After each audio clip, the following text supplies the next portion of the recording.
So it is 12:51 in the afternoon, and there is a particular someone who is not out basking. So what does that mean?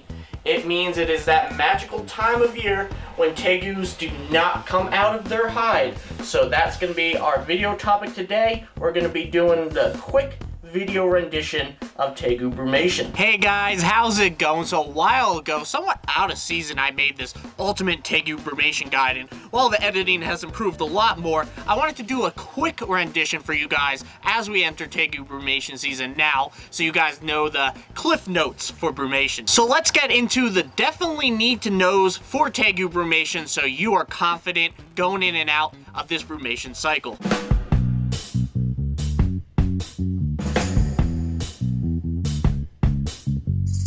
Now let's start with some of the basic pieces of information. Tegus can brumate as long as 7 months. Usually they start going around at earliest around late July, I've heard, but mostly August, September, and once you get into October, that's when they really start going down in waves. Then they usually wake up latest around March and April. At most, you can expect your Tegu to brumate around 7 months, but on average, it's probably about 3 to 4 months. Now, do Tegus need to brumate at all? In fact, they don't, but it's up to the Tegu in my opinion. I think you should follow their lead and not force them either way. Now, I know there are some reputable keepers and breeders who kind of really highly encourage their Tegus to brumate, and I guess that's fine. I mean, a lot of them know a lot more about me, so it's hard to argue, but I like to follow whatever my Tegu is doing and go with him. There are some potential negative effects, though, for your Tegu if they don't brumate their first year. Potential is a very big word here since this is mostly based off of antecedent evidence, but this is primarily focused on their reproductive system. And when I say their first year, it could potentially happen outside of their first year.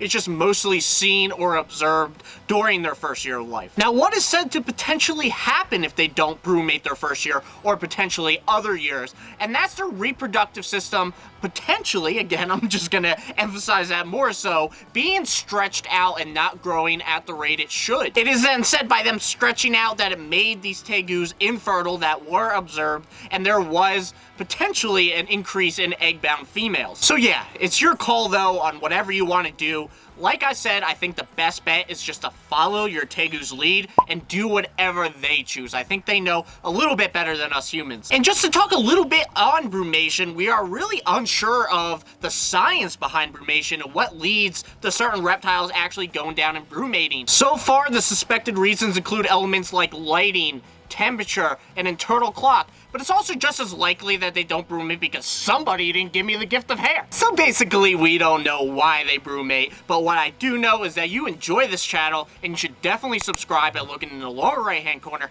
hit that bell as well so you're notified with all the latest updates on the channel.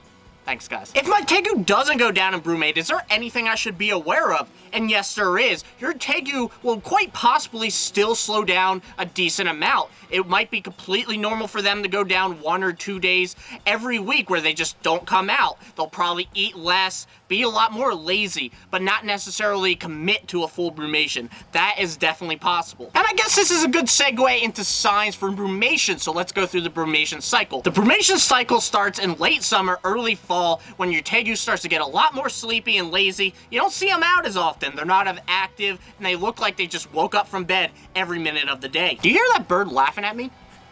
Shut up, bird. If your Tegu is going through those things, then it's most likely that they're beginning to slow down, and this could take about a month or so to fully go through the cycle of committing to a brumation. So that won't necessarily happen in 1 to 2 weeks or something like that. And when they first get started, they might not look as dramatic as I made them out to be, like they're always looking like they woke up, but they'll start getting a lot more lazy and coming out less. And if it goes beyond a couple months of acting like that, it might just be a slowdown they're doing and not actually committing to a brumation cycle. But it is very important to keep aware of what they're doing and make sure they are still coming out, because there are some things you can do during their brumation cycle that would be very hazardous for them. So we're in the brumation cycle. We're now on to the second step. What should you not do? First of all, you want to make sure they don't go down on a full stomach. That's the hazardous thing I was talking about.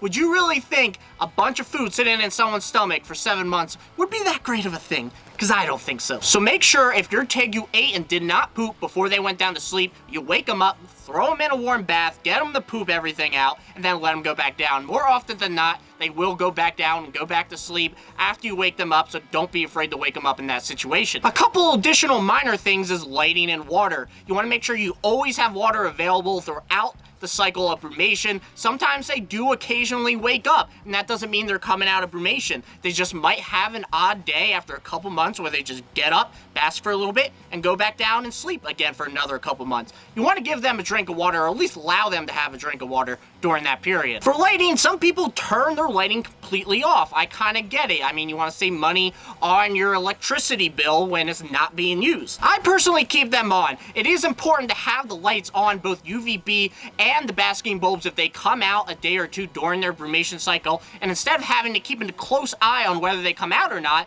even when I'm away, I just leave it on so if they come out, it's already ready for them. So I don't think it's too bad of an idea to keep them on, but that's ultimately up to you. Okay, John, it's been 6 months. I haven't seen my Tegu. What do I do? Is he alive? Can I check on him? Yes, you can. Go ahead, check on him. You could definitely see if they're breathing or not. They'll still have that chest in and out motion of their breath, but that's as far as you should go. You don't want to disturb them. You don't want to wake them up unless it's per their health or something very important. So if you can check on them, that's totally fine. If it's a hard to reach place area, then I'd maybe leave them alone.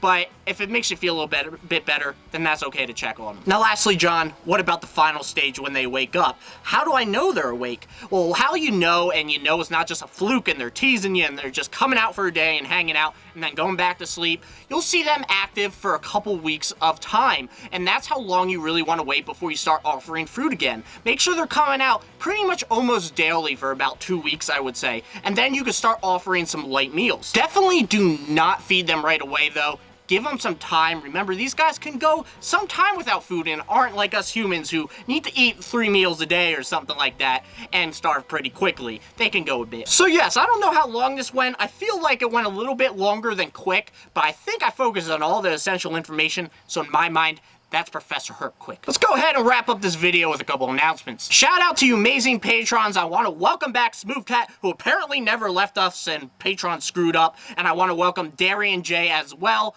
Also, thank you to Mahan's Bioactive Reptiles, Brian B, Herb M, Angela L, and David T. I appreciate your support. You guys too can support the channel for as little as $1 a month. Check the top right for more information. Into some cool reptile merch. Support the channel that way. I'm wearing my Tongue Out Tuesday shirt right now with Frapp and his tongue out. It's a really cool shirt, my most popular one. I have 3 different designs besides this one though. That's to the left of my head, right of your screen. Check the Teespring link in the description for more information. Okay, let me know what you think. Is this gonna help you with your brumation cycle? Are you going through your first brumation cycle? Let me know, guys. Remember to like, comment, and subscribe. I'd really appreciate it, and I'll see you guys next week.